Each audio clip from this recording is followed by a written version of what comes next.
애플 가족 여러분 안녕하십니까? 오늘 저는 바다에 묻혀버린 두로의 영광이라고 하는 제목으로 말씀을 드리겠습니다. 에스겔 28장 1절부터의 말씀을 보겠습니다. 또 여호와의 말씀이 내게 임하여 이르시되 인자야 너는 두로 왕에게 이르기를 주 여호와께서 이같이 말씀하시되 내 마음이 교만하여 말하기를 나는 신이라 내가 하나님의 자리 곧 바다 가운데 앉아 있도다 하도다. 내 마음이 하나님의 마음 같은 채 할지라도 너는 사람이요 신이 아니거늘 내가 다니엘보다 지혜로워서 은밀한 것을 깨닫지 못할 것이 없다 하고 내 지혜와 총명으로 재물을 얻었으며 금과 은을 곳간에 저축하였으며 내 큰 지혜와 내 무역으로 재물을 더하고 그 재물로 말미암아 내 마음이 교만하였도다. 그러므로 주 여호와께서 이같이 말씀하셨느니라. 내 마음이 하나님의 마음 같은 채 하였으니 그런즉 내가 이방인 곧 여러 나라의 강포한 잔을 거르리고 와서 너를 치리니 그들이 칼을 빼어 내 지혜의 아름다운 것을 치며 내 영화를 더럽히며 또 너를 구덩이에서 빠뜨려서 너를 바다 가운데서 죽임을 당한 자의 죽임같이 바다 가운데서 죽게 할지라. 나라의 지도자들과 또 우리 영적인 교단의 지도자들을 위해서 기도해야 되겠다는 생각이 많이 듭니다. 우리는 이런 기도를 자주 드립니다. 하나님, 나라의 위정자들이 하나님을 두려워하며 백성을 위하여 일하도록 도와달라고. 여러분 미투 운동이 각계각층의 지도자급에 있는 사람들을 추풍 낙엽처럼 떨어뜨렸고 또 얼마 전에는 또 다른 전직 대통령의 구속을 보면서 참으로 안타깝고 답답한 마음이 들었습니다. 그런 모습들을 보면서 에스겔 26장과 28장의 두로 왕에 대한 이야기가 떠올랐어요. 여러분 에스겔 27장에 이 두로의 영광에 관련된 이야기가 아주 디테일하게 묘사되어 있습니다. 구약 시대의 두로는 이 페니키아, 베니게의 도시로서 흔히 시돈과 연관하여 언급되고 있습니다. 이 두로는 지중해 연안에 위치해 있어서 혹시 이 슬라이드에 이 지도가 나오면 이 두로와 바로 이 시돈이 이렇게 붙어 있습니다. 지중해 연안에. 그래서 해상 무역의 요충지였습니다. 그러다 보니까 물질로 인한 부유와 풍요가 넘쳐났던 도시입니다. 그 영광이 얼마나 엄청났는지 에스겔 27장은 아주 세부적으로 묘사하고 있는데 웅장한 배를 이용하여 해상 무역을 했는데 그 배의 모든 부분이 다 수입 명품입니다. 스닐의 잣나무를 수입해서 배에 판자를 만들었다. 5절에 레바논의 백향목으로 돛대를 만들고 바산의 상수리나무로 노를 만들었어요. 상아를 수입하여 갑판을 만들고 애굽의 수놓은 배로 돛을 만들고 엘리사 섬의 청색 자색 배로 차이를 만들고 심지어는 배를 움직이고 관리하는 사람도 외국 전문가에게 맡겼고 군인들까지도 용병을 수입하여 타라고 기록하고 있어요. 엄청난 무역입니다. 그 외에 각 나라와의 무역품들을 기록하고 있어요. 12절에서 25절까지 기록하고 있어요. 다시스에서는 은과 철과 주석과 납을 가지고요. 아완과 두발과 메색에서는 사람과 녹그릇, 또 이 도갈마 족속으로부터는 말과 천마와 노새, 드단 사람에게서는 상아와 오목, 그다음에 아람 사람에게서 남보석과 자색배와 수놓은 것과 가는 배와 산호와 홍보석과 여러분 너무 많습니다. 어마어마하게 많은 무역들을 했어요. 이게 바로 어딘가 하면 두로입니다. 두로. 여러분 성경을 한번 보십시오. 엄청나게 많은 무역량들이 기록이 되어 있습니다. 이런 무역으로 인해서 이 두로라고 하는 지역은 엄청난 부귀영화를 누렸던 겁니다. 스스로 내가 온전한 아름다움이라 오늘 3절에 말할 만큼 그렇게 부귀영화를 누렸던 것입니다. 그런데 이렇게 막강한 두로도 정오에 갑자기 저무는 태양처럼 멸망하게 될 것을 에스겔 27장은 예언합니다. 내 재물과 상품과 무역한 물건과 내 사공과 선장과 내 배의 틈을 막는 자와 내 장사와 내 가운데 있는 모든 용사와 내 가운데 있는 모든 무리가 내 패망하는 날에 다 바다의 중심에 빠질 것이다 라고 기록하고 있어요. 온전히 아름다워서 하나님의 위치까지 올려놓을 정도로 교만했던 두로의 영광은 한순간에 바다의 뻘에 묻힐 것을 예언하는 겁니다. 에스겔 27장에서 아름다운 배를 건조하는 과정이나 무역 활동에 대해서 장황하고 자세하게 묘사하는 것에 비해서 멸망은 아주 간단하게 끝내버립니다. 공든탑이 쉽게 무너지는 것을 묘사하는 좋은 방식입니다. 그리고 하나님은 그러한 두로에 대해 애가를 지으라고 말씀하십니다. 그런데 제가 오늘 생각해 보고 싶은 문제가 하나 있습니다. 여러분, 두로왕, 이 두로왕, 특별히 이 히람이라고 하는 왕은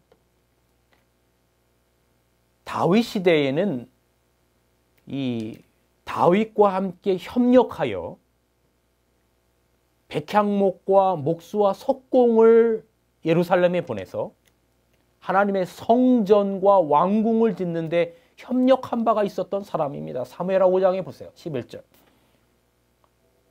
솔로몬 왕 때에 레바논 산에서 찍은 백향목을 뗏목으로 만들어서 지중해 남쪽에 있는 욥바로 보내서 성전 건축을 도왔습니다. 열왕기상 5장 10절에 여호와께서 그 말씀대로 솔로몬에게 지혜를 주신 고로 히람과 솔로몬이 친목하여 두 사람이 함께 약조를 맺었다. 열왕기상 5장 12절. 여러분, 이 약조를 맺었다라고 하는 의미가 무엇일까? 솔로몬과 친목하여 두로왕 히람이 약조를 맺었다라고 하는 그 의미는 그냥 무역에서만 약조를 맺었다는 것이 아니라 두로왕 히람이 하나님을 인정하고 믿었다라고 하는 의미예요. 이 부분에 관하여 여기 영감이 글에는 이렇게 기록하고 있습니다. 두로왕 히람은 여호와를 참 하나님으로 인정하였고 시돈 사람 중에 더러는 우상 숭배에서 돌아서고 있었다. 그러니까 두로왕 히람도 하나님의 성전 성소를 건축하는 일에 협력하였고 솔로몬처럼 하나님을 믿었다는 겁니다. 물론 한때이었다는 것이죠. 한때 교인이었다는 겁니다. 비근한 예로 노아 홍수 당시에 한때 방주 안에서 배를 지었던 사람들이 있었지요.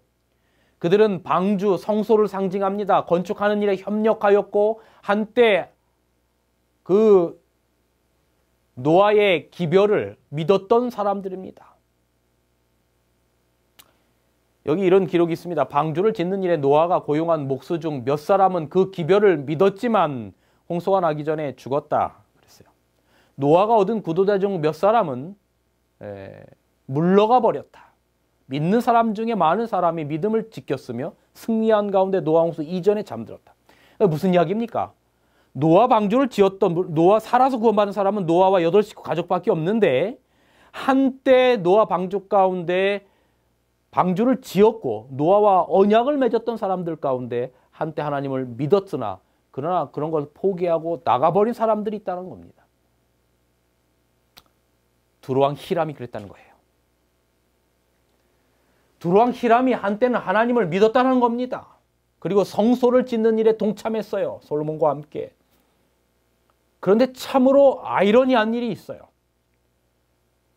여러분, 에스겔 28장은 이렇게 한때 하나님을 섬겼던 그 두로 왕을 사단 루스벨로 표상한다는 겁니다.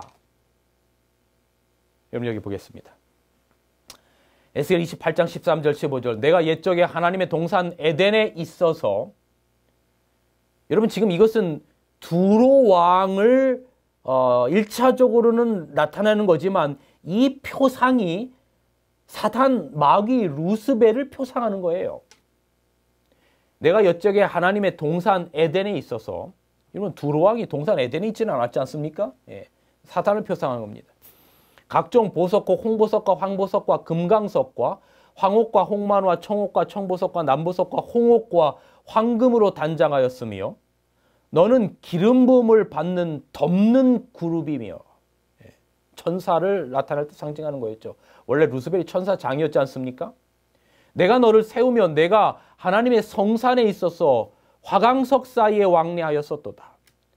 내가 지음을 받던 날로부터 내 모든 일에 완전하더니 마침내 불의가 드러났도다. 왜일까?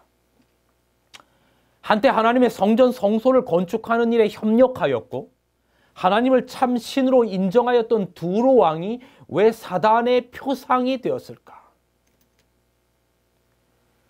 그 이유를 물질적인 풍요로 인한 교만이었다라고 에스겔 28장 2절에는 기록합니다. 내 마음이 교만하여 말하기를 나는 신이라. 내가 하나님의 자리 곧 바다 중심에 앉았다 하도다. 내 마음이 하나님의 마음 같은 채 할지라도 너는 사람이요 신이 아니거늘. 그의 마음이 교만하여져서 하나님의 자리까지 자신을 올려놓은 것입니다. 신의 위치까지 자신을 올려놓았습니다. 모욕으로 인해서 얻은 부와 영화로 교만하여져서 마치 온 세상을 통치하는 하나님인 양 행세했다는 겁니다. 그런데 계속되는 에스겔 28장 3절에는 의미심장한 이야기가 나옵니다. 내가 다니엘보다 지혜로워서 은밀한 것을 깨닫지 못할 것이 없다 하고, 즉 하나님의 지혜를 가졌다는 뜻입니다. 이 모습은 사단 루스벨의 모습으로 묘사됩니다. 주 여호와의 말씀에 너는 완전한 인, 도장이었고 지혜가 충족하여 온전히 아름다웠었도다. 천사 중에 으뜸이었던 천사장이었던 루스벨은 하나님의 지혜와 아름다움이 가득한 존재로 창조되었습니다. 여기 이렇게 기록하고 있어요. 아침의 아들 루스벨은 덮는 그룹들의 제1인자였고 경건하고 흠이 없었다.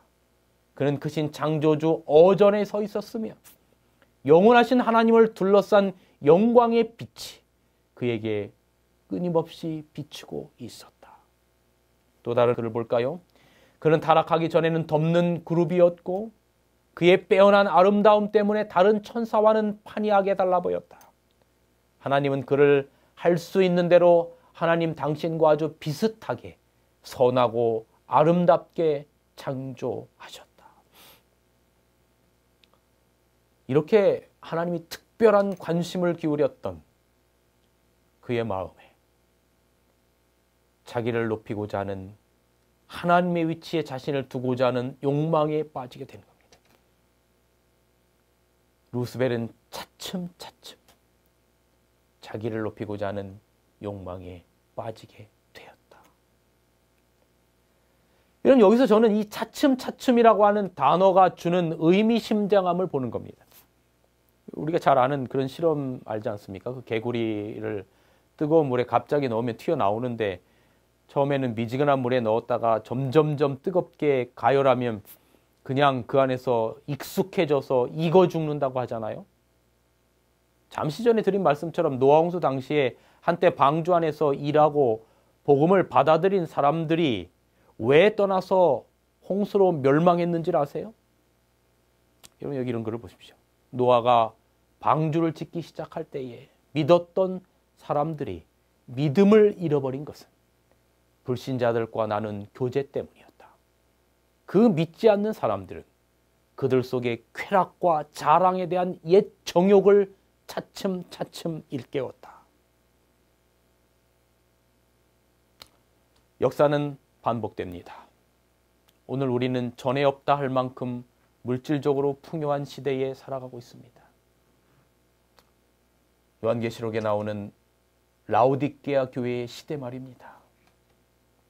그런데 이 라오디게아의 특징이 두로의 특징과 아주 비슷합니다. 물질적인 풍요가 영적인 가난함을 낳는 시대입니다. 요한계시록 3장 17절 오늘 우리의 모습을 나타내는 겁니다. 내가 말하기를 나는 부자라 부유하여 부족한 것이 없다 하나 내 곤고한 것과 가련한 것과 가난한 것과 눈먼 것과 벌거벗은 것을 알지 못하는도다. 복음이 돈과 재력과 명예 앞에서 힘을 못 쓰는 형국입니다. 신앙과 돈 사이에 갈등하다 결국 돈을 선택합니다. 돈이 주는 자극적인 쾌감이 우리의 영적인 벌거벗음과 눈먼 것을 알지 못하게 만듭니다. 두로는 돈의 풍요로움으로 차츰차츰 교만하여서 결국은 멸망한 것입니다. 그리고 그 두로 왕이 상징하는 바로 루스벨도 완전한 아름다움과 교만과 어떤 자만심으로 인하여 결국은 하나님의 자리에까지 자기를 높이려고 하다가 사단으로 전락하고 맙니다. 우리에게 깊은 교훈을 줍니다. 어떻게 살아야 합니까? 그 답을 신명기서에서 찾습니다. 신명기 8장 11절 내가 오늘 내게 명하는 여호와의 명령과 법도와 규례를 지키지 아니하고 내 하나님 여호와의 법을 잊어버리지 않도록 삼갈지어다. 내가 먹어서 배부르고 아름다운 집을 짓고 거주하게 되며 또 내 소와 양이 번성하며 내 은금이 증식되며 내 소유가 다 풍부하게 될 때에 내 마음이 교만하여 내 하나님 여호와를 잊어버릴까 염려하노라. 여호와는 너를 애굽 땅 종되었던 집에서 이끌어내시고 너를 인도하여 그 광대하고 위험한 광야 곧 불뱀과 전갈이 있으며 물이 없는 건조한 땅을 지나게 하셨으며 또 너를 위하여 단단한 반석에서 물을 내셨으며 내 조상들도 알지 못하던 만나를 광야에서 내게 먹이셨나니 이는 다 너를 낮추시며 너를 시험하사 마침내 내게 복을 주려 하심이라. 그러나 내가 마음에 이르기를 내 능력과 내 손의 힘으로 내가 이 재물을 얻었다 말할 것이라. 내 하나님 여호와를 기억하라. 그가 내게 재물 얻을 능을 주셨음이라. 이같이 하심은 내 조상들에게 맹세하신 언약을 오늘과 같이 이루려 하심이니라. 여러분, 이스라엘 백성들이 가나안 접경 지역에 왔을 때 하나님께서 참 염려가 되었어요. 이 백성들이 가나안 땅에 가서 젖과 꿀이 흐르는 땅에 가서 배가 부르게 되고 등타습게 되고 집을 짓고 아름다운 은금이 많고 우양들이 많아지게 되면 나를 잊어버리지 않을까. 그래서 모세를 통하여 간절히 말하는 거죠. 얘들아, 나의 언약을 잃어버리지 말고 나의 말과 내 법률과 법도에서 떠나지 말라. 너의 마음이 하나님 앞에 겸손하여 언제나 하나님과 동행하며 하나님의 뜻대로 살게 될 때 내가 끊이지 않는 언약 가운데 생명의 백성들이 되겠다라고 약속하시는 겁니다. 오늘 우리의 마음 가운데 이 말씀이 기억나고 그리고 주님의 모습이 생각납니다. 너희 안에 이 마음을 품어라.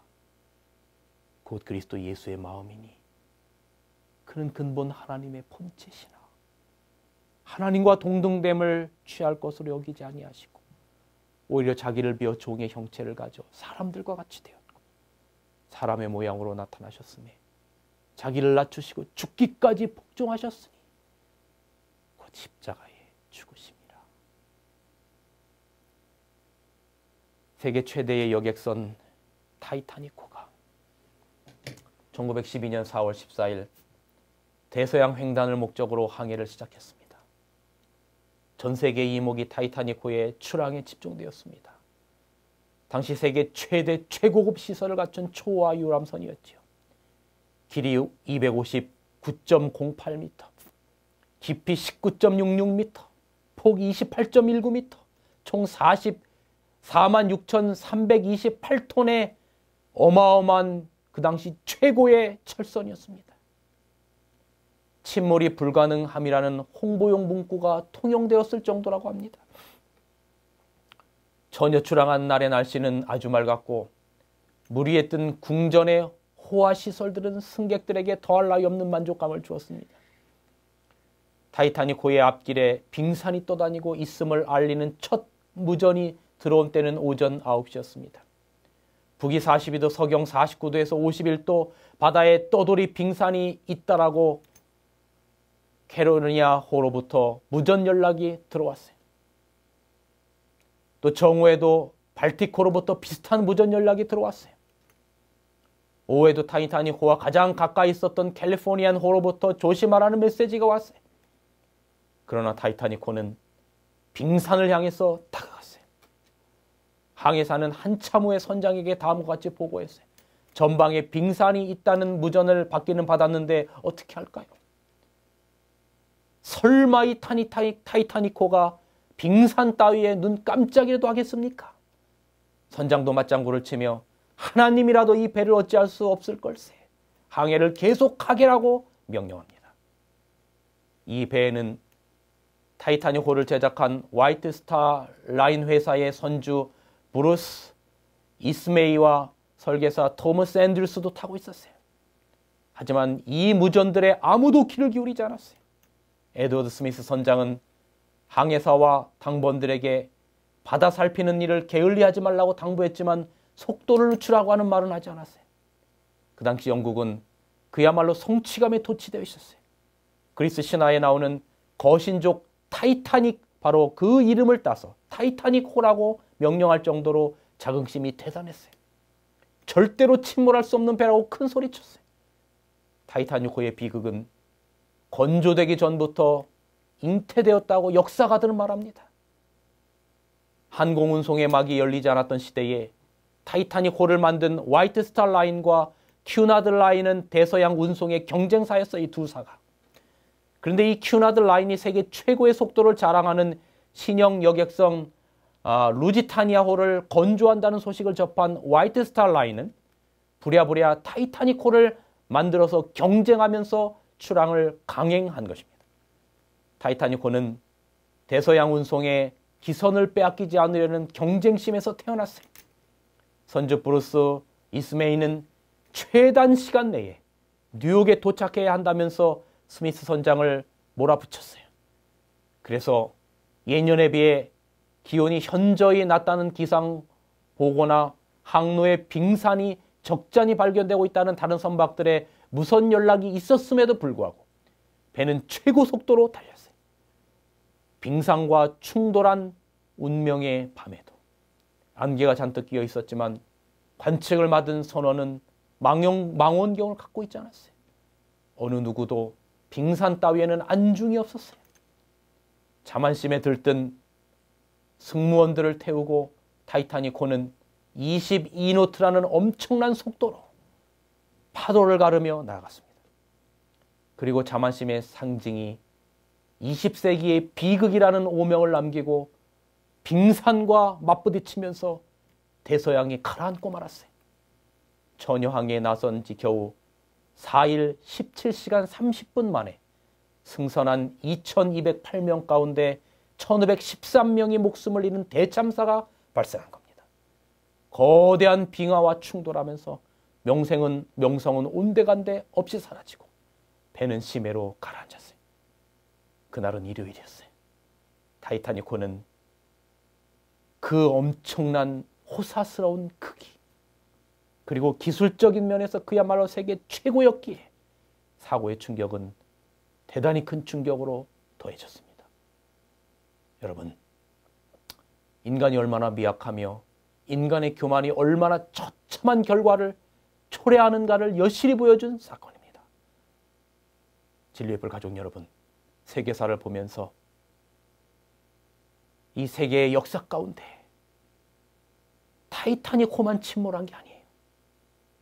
영존한이라고 생각했던 나치도 침몰했고, 공산주의도, 하나님 없는 공산주의도 줄줄이 종말을 구했고, 유신체제도 무너졌고. 제가 얼마 전에 이태리 로마의 성지 여행을 갈 기회가 있었는데 가보니 그 어마어마한 그 당시에 그 황제의 권력들, 중세 교황권의 모든 권력들 어떻게 무너졌는지를 보고 왔어요. 인간의 욕망은 끝이 없이 계속해서 올라가지만 여러분, 우리가 생각하는 욕망, 우리가 그렇게 원하는 부귀명화, 명예, 사상과 이념, 권력과 재물, 이 땅의 모든 것이 영원하지 않습니다. 이건 나와는 상관없는 이야기가 아닙니다. 우리가 지금 세상을 살아가면서 영원한 것처럼 잡으려던 모든 것들은 영원히 끝날 것입니다. 젊음도, 명예도, 권력도, 돈도. 우리는 그런 교만의 끝이 무엇인지를 요즘 보고 있는 겁니다. 가슴 아프게 말입니다. 권력을 이용해 약자를 함부로 했던 그 끝이 무엇인지를 보고 있는 거예요. 권력을 이용해 명예와 돈을 가졌던 그 끝을 보는 겁니다. 대한민국의 백성으로 안타깝고 아프도록 말입니다. 오직 날마다 죽는다 했던 바울처럼 십자가를 바라보고 그 깊은 겸손과 사랑을 마음에 새기고 살아가는 자만이 하늘의 별처럼 영원히 빛날 것이라고 주님께서 말씀하십니다. 신명기 8장 11절, 내가 오늘 내게 명하는 여호와의 명령과 법도와 규례를 지키지 아니하고 내 하나님 여호와를 잃어버리지 않도록 삼갈지어다. 말씀을 드리겠습니다. 진리횃불 웹사이트에는 이 시대를 위한 하나님의 말씀이 준비되어 있습니다. 다음과 같은 성경 연구 자료를 통해서 하나님을 더 깊이 만나게 되길 간절히 바랍니다.